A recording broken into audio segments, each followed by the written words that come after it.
Welcome to Orient Live. The O's are back in action here in E10 for the first home game of the season, looking to pick up their first point of the season too.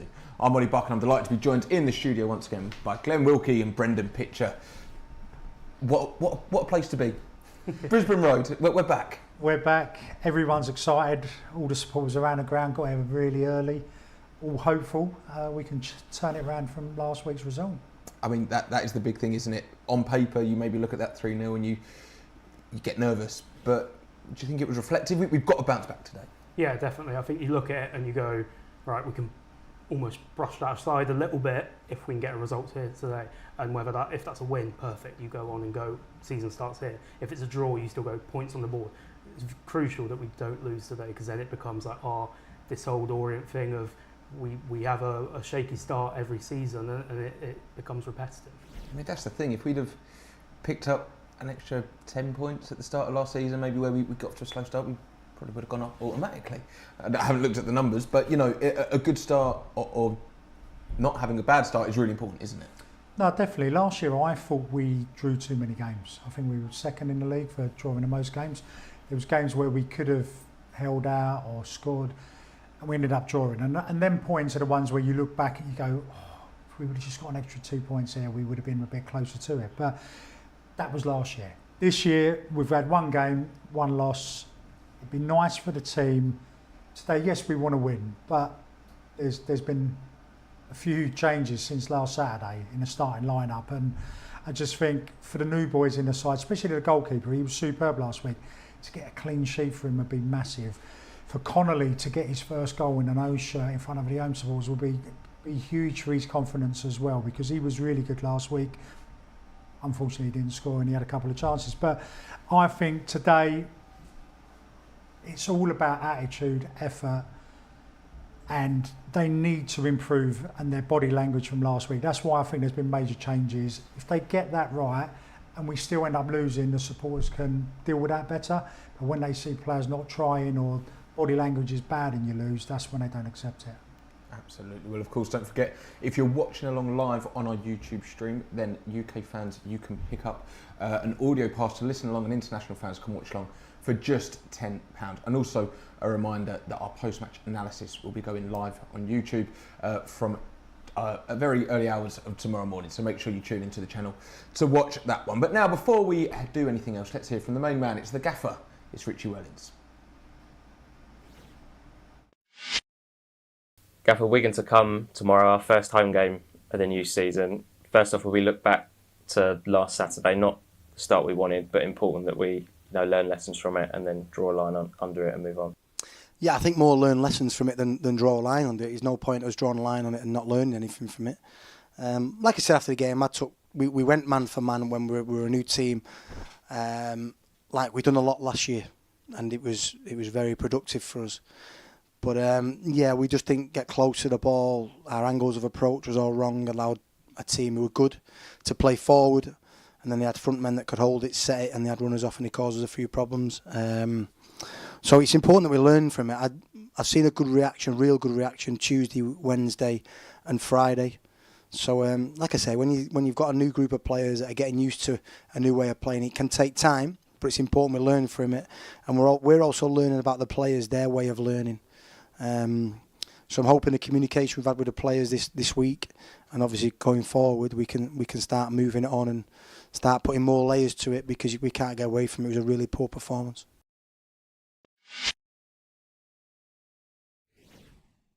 Top stuff as always from the gaffer, and now without further ado, let's take a look and see how the O's are lining up for the first game here at Brisbane Road today. And starting in goal after his impressive performance last week, Tommy Simkin wears the number 1 in between the sticks. Across the back line, we have Teo Adaramola and Tom James in the fullback positions, with Dan Happy alongside Omar Beckles, who takes the armband today. Sean Clare and Idris El Madouni start in midfield, with Idris making his first start for the club since re-signing on a permanent deal. Koroma and O'Neill take up the wings positions, with Darlang Jersimi in the 10 position, with Aaron Connolly leading the line today. And on the bench for the O's, we have Killian Cahill, Michael Craig, Jack Simpson, Joe White, Jack Morehouse, Azim Abdullahi and Tyreek Bakinson.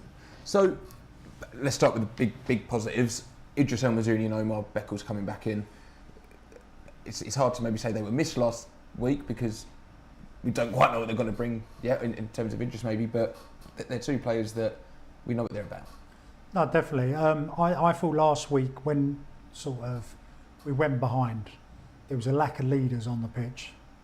And I don't mean just the captain, I mean experienced players to help the other players out around them, lead by example, whether it's shouting at players, getting them to work harder, do things differently. I thought there was a distinct lack of that last week. Looking at this starting lineup today, with obviously Omar captain coming back in, I think the experience in that back line, apart from Teo, even though he's a youngster, he impressed me last week at left back. I think the back line is good. Two defensive midfielders, if they play that way today in Claire and El Mizuni, superb. I know El Mizuni, you just said, difficult to know what he's going to be. We know what he's about. He's been here for 2 seasons on loan. He's a good player. And although he may not be the sort of screamer on the pitch shouting at people, he will lead by example. He will put his foot in. He will do the hard yards running around and do the horrible side of the game, you know. So he will lead by example, but I'm really pleased for them both to be back. And something I picked up, probably one of the most interesting things from Richie's post-match against Huddersfield, was he was saying, I wanted to play like we did last season. Maybe I got that wrong because there was a lot of new players. When you look through the spine of that team today, Beckles, Happy, Claire, El Mizuni, Jayasimi, we presume is going to play in the 10, and obviously Connolly, who's a new signing. But that spine, apart from Connolly, all knows how to play under Richie Wellins in this team. So I think that's a big plus. If we're going to go with the setup that we did last season, where you go man for man and we press and we do things right, you've not only got that spine who will know kind of how to do it and know those roles, they also can, like Glenn says, provide that leadership and maybe tell some of the new lads, right, you're supposed to be there, you need to be pressing there. And it's that kind of communication that helps tenfold. And I think that's something that we did so well getting round to it last season, when we had the likes of kind of Darren Prattley and Omar Beckles in there, where they kind of coach on the pitch as we go. Well, you said exactly what you're saying. The core group are excellent. And then you add to that the wide players and new players we've brought in. Hopefully they can get up to speed and get on board with the tactics and what's required of them, you know. But the core group is really, really good. It's just, let's get the other players up to speed. Absolutely, and Omar Beckles, let's just focus in on him for a moment. What a player he is, by the way, because, you know, taking the armband with Darren Prattley's retirement, he's a man mountain at the back, and probably on paper Dan Happy and Omar Beckles would be your go-to starting centre backs. And for today with Wigan, they've got great options in attack.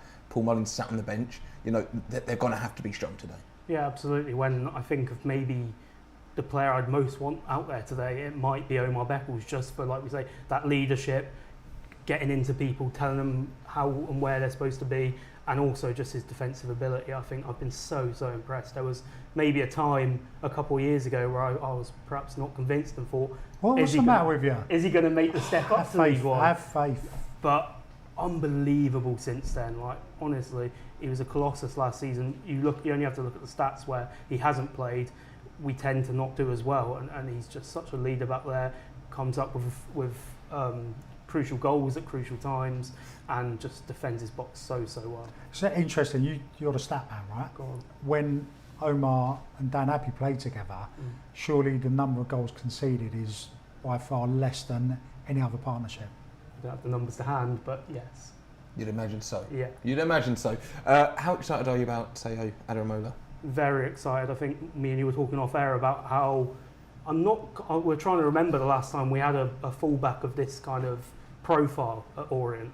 I think we're going back to the likes of Charlie Daniels and maybe when Moses Otabaju was playing right back, in terms of a fullback that will just go on the outside every time, try and take on his man and be so kind of direct with the ball, and it gives you such a different option. And I think it's really interesting he's paired today with, we don't know whether it's going to be O'Neill on the left or Koroma, but either or, both of them are right-footed, so it gives you such a good option, because Koroma and O'Neill are both going to look to try and come inside, and if Adaramola's coming on the outside, it opens the pitch up, and it's either going to be slip him in on the overlap or open the space up, and O'Neill and Koroma can have a shot away, and it's such a great weapon to have in your attack. I think you missed out another fullback who used to bomb on in his day, sat next to you here. Bristol Rovers at home, first game, right wing back. Got up, I couldn't get back. That's probably the days before wing backs were really a thing as well. And the pitch was very muddy. I'll blame that. Let's talk about goals then moving forward. Then it's an exciting option to have in your full-back position. We know what Tom James can do on the ball, and Adaramola bombing on. We saw that at Huddersfield. They'll be supporting that front three or four, let's call it, because it's a very new look front four, and the way Richie's team played, they're going to need to click. Oh yeah.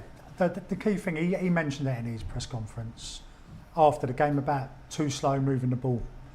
And that's always the way with us. Even last season, in games where we struggled or we had a negative result, it's the same thing. Players holding on to the ball too long or being too safe with the ball. Players have to be brave. They have to get on the ball and look to pass the ball quicker and forward early. Because there was times last Saturday where Koroma was in space on the wing and he could have got the ball a lot sooner to get the ball to then attack. And we didn't. We was too safe and it took 2 passes to get to him. And then the picture changes. The opposition, the defence recover. Everything changes. So that's where we need to sharpen up. And if we do that, like you say, the front four, get the ball to them early because they don't get much time on the ball before they get surrounded by defenders. So you get them the ball early, give them that extra bit of time and space and see what they can do because they're all very, very good players. Koroma's the one, again, he's another one that we know what he's about. We want to see that, don't we? Yeah, absolutely. I think tough day for everyone last Saturday, and I think he showed in flashes what he's capable of, and there's a good example of what I was talking about earlier in terms of Adaramola giving you that option on the overlap. But Koroma is a player, we know he's got quality. 12 league goals last season for Huddersfield in a Huddersfield side that struggled for the second half of the season. So that shows what he's capable of. I think he's a player that on his day is right up there in the league, and we just need to keep getting him in these positions. And like Glenn says, just be brave. He's got to have that confidence to kind of take on his man and get a shot off because we know he's got that quality. We've seen it before many times for the O's. He's far from old, but he's maybe a little older than when we had him that first time. He's probably not going to be the same explosive, rapid, but he looks, and we've seen it in the clips there, he looks to offer something maybe a little bit different than we saw first time around. Yeah, obviously with that kind of level of coaching he's played in the Championship for a number of seasons now under some top coaches, the likes of Carlos Corberán, who's now managing the Spanish First Division. So he's obviously had that top level of coaching drilled into him, and that means he's just more tactically aware and knows when to pick the right pass, and the decision making will improve, which I'm sure that's something that Richie is really keen to work with, and is where we'll probably see the difference in terms of Koroma's play. Do you know you said he's had a good level of coaching. He's had a lot of, sometimes you get overcoached, right? And you get too much information, and as a player who we want him to play off the cuff a bit, right? Because he's very good, skillful and everything else. Sometimes if you've been overcoached in your career and too much information go in, you get the ball, you think, should I do that? Should I do that? Oh no. You get them becoming decisive. I think Richie Wellins, we know he's a great coach, will say, get the ball, you do this or this. Give him 2 options. That's all you have to think about. Do that, go that way, or can you pass or run inside? Do that. Take away all the other noise away from him in his head and just say, this is all I want you to do. Now, if he has to go on the outside or go inside and he loses the ball a couple of times, what I hope doesn't happen is the crowd don't get on his back, because it only takes one of those moves or that movement to work and it ends up in a goal. So I just hope if things are going wrong and he's not having a great start, hopefully the crowd don't get on his back, because we know sometimes how fickle some certain supporters are. It feels like he could probably play in any of those 4 positions as well. Yeah, that's why I'm quite interested to see how we line up today, because I think we had it down on the team sheet as O'Neill, Giacchini, Koroma in that order from right to left, but feasibly all 3 of them could interchange. And even Richie's spoken about how he probably would have liked to have played Connolly in the number 10 position last weekend, and you talk about Koroma, he played up front at times for Huddersfield, so it's very fluid today. I'm interested to see how it shapes up to start off with, but then also I think it's one of those where if it's not quite working, they're going to be fluid, they're going to change it up, and you can kind of switch up as you go. Right then, time for to hear from Mr. Josh Koroma himself ahead of his 2nd home debut. My first few weeks have been a mixture of emotions. I've been obviously happy to come back. I've been doing a lot. Obviously, moving back down south has been long and stressful, moving my family back down here. But overall, I'm excited. I'm excited to play at home now. I'm excited for the season to kick on. To be back on these pitches feels very familiar. Obviously, I've been playing on these pitches since the age of 15. And yeah, not a lot's changed, to be fair, since I was last here, so it's always nice to be familiar with your surroundings. Putting on the Orient shirt was a proud moment for me. Putting it on, especially being able to come back and put it on again in a better league, was a proud moment for me and my family. And I mean, all we can do, there's going to be ups and downs throughout the whole season, but all we can do is look forward to the next game. I can't wait to be back at the home stadium. Can't wait to play in front of the fans again, and hopefully we can get a win. We're all still very confident that we can do well in this league and win football matches, so we just have to show everyone what we can do. I think we need to stick to the fundamentals of the game, and I think everything needs to be better, and we will get better, and I think Saturday will be a good day. I'm very confident in the whole squad in every position. There's healthy competition for places, even in my own position. We've got wingers like Ollie O'Neill, Sonny Perkins, Jalang. So there's healthy competition all over the pitch, and we've got some injuries hopefully back soon. So even more competition, and that just elevates everyone's performance.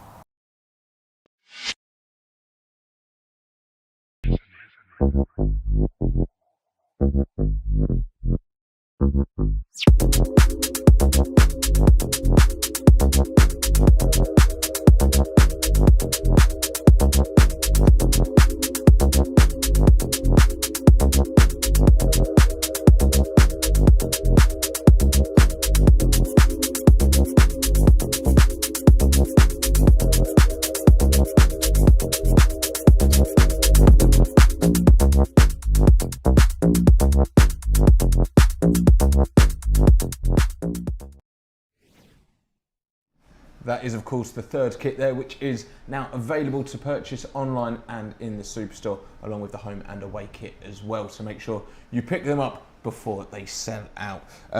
Right then, let's move our attention to the visiting side then. Wigan Athletic, a good result for them last week. What are you expecting them today?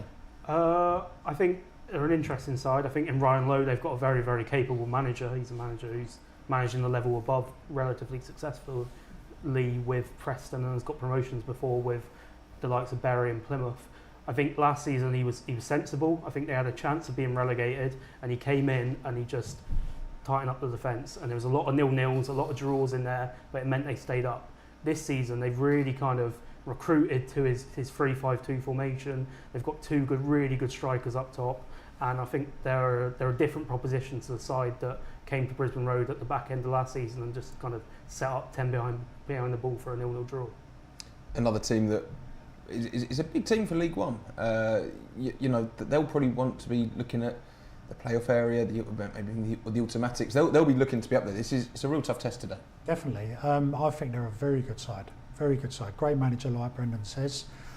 Very difficult to break down and beat. They're physical in defence, with a big side. They've added to that. They've added, like Brendan says, good players recruited, good forwards, midfielders, experience, got good budget.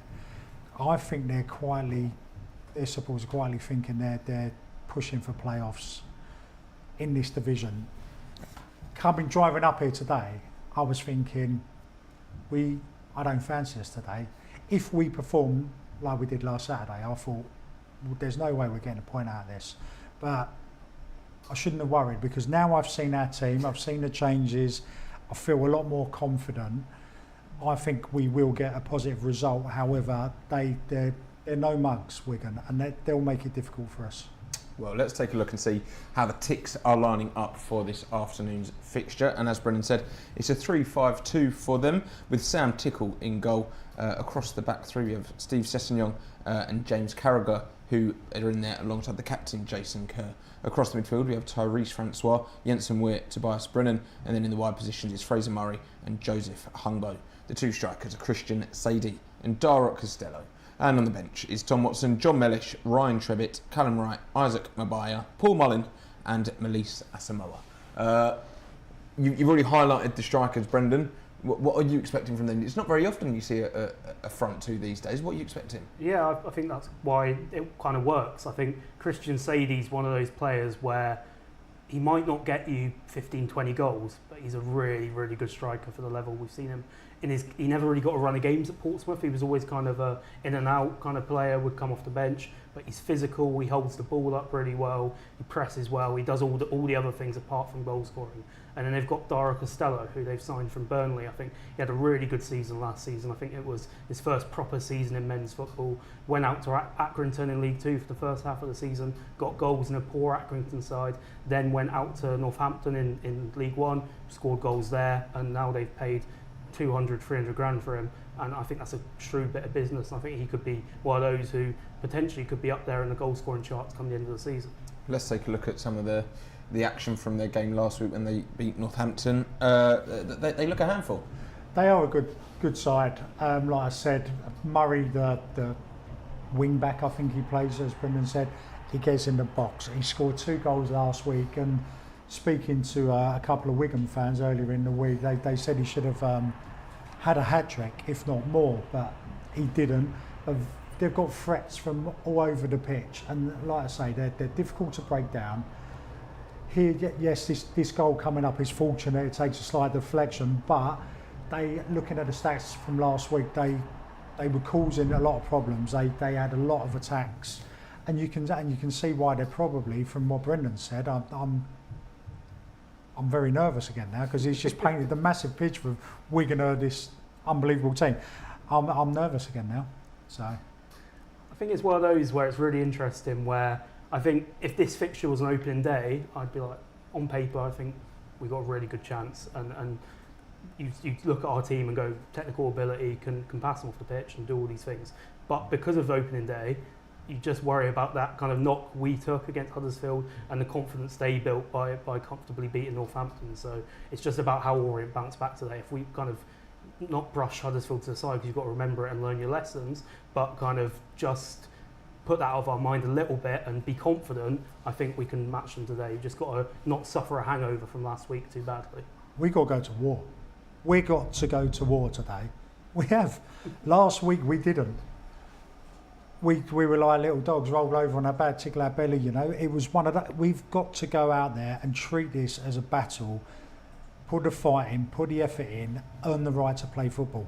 Once we do that and we get the ball down and we give our more skillful players further up the pitch the ball early enough, let them go and do their stuff. But we can't give them a moment's rest, because they'll come here today and they'll be, we're going to war, so we've got to match them and do more. We certainly do. The atmosphere is building here in E10, Brendan.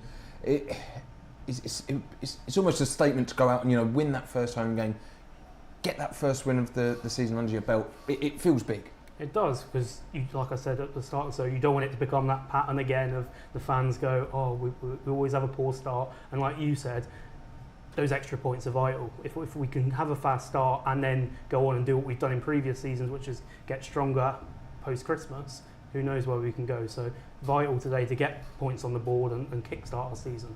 Let's take a look through the O starting lineup one more time to see how they shape up as they prepare to face Wigan Athletic today. Starting in goal is Mr. Tommy Simkin. Across the back line we have Tom James and Teo Adaramola in the fullback positions, with the captain Omar Beckles partnering Dan Happy. In midfield we have Idris El Mazouni alongside Sean Clare, and then the 4 attackers today is Ollie O'Neill on the left, Josh Koroma on the right, we think, with Darlang Jayasimi in the 10 position, and Aaron Connolly leading the line. And on the bench is is Killian Cahill, Michael Craig, Jack Simpson, Joe White, Jack Morehouse, Azim Abdullahi and Tyreek Bakinson. So 5 minutes to go. There's obviously still a bit of maybe a few changes from last week. Richie's probably still working things out, finding what clicks. It's still in progress. 100%, and it will be, and it will change throughout the season, because players will sort of train on and do well and add to their games, and it'll be ever evolving this season, this team. So you think, right, this is our best 11. However, other players will come into that, and we might be forced to play a certain way or a different tactical sort of approach to games. It's like Brendan says, it's very important to get on get points on the board early enough, because there's a lot of youngsters in and around this squad, and the last thing you want to do is go 3, 4, 5 games without a win, and you're trying to bed in these youngsters, and it's not a good environment for them. So let's get points on the board, let's get a win, let's move on. These players who are coming back, Beckles, El Mizuni, get them back, get them playing, get them match fit, and then we crack on, and then the sky's the limit. And what a beautiful day for a game of football, Brendan. Just look at Brisbane Road in this sun. Let's have a bit of positivity. We can be confident today, can't we? 1-0 Orient. Wow, wow, that is confident. Any arguments there, Glenn? Yeah, I think you're wrong. I think you're wrong. I think we're going to score 3 goals today, and that's what I'm saying. It would be good to get, when players get their first goal. Obviously, none last week, but players getting their first goal for the club or since returning. It's just big landmarks need hitting. I think Connolly will score a couple today, because they've got big centre halves. You say they play with 3 at the back, so there's spaces down the sides in between the centre halves. Connolly, he is so tenacious. We saw that last week, and he's all round it. So I think he will cause them problems. And it's got to be one in that midfield as well. With the 5 for Wigan, we're looking at Idris coming back in, Sean Clare, a big performance from him needed. Those battles need to be won, don't they? Yeah, really looking forward to seeing Idris again in an Orient shirt, and then Sean Clare against his former club. Hope he puts in a good performance. Absolutely. Well, it sounds like the roof of the studio is about to cave in. I'm not sure if the microphones are picking that one up, but the Wigan fans in full voice and the O's getting behind the boys as well. So now it's time to hand over to our match coverage team. It's Dave Victor.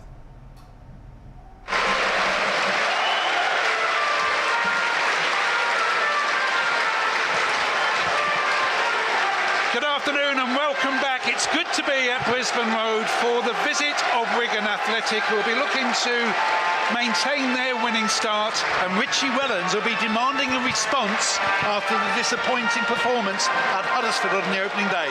Yeah, no surprise, he's made 4 changes this afternoon, Dave. As you say,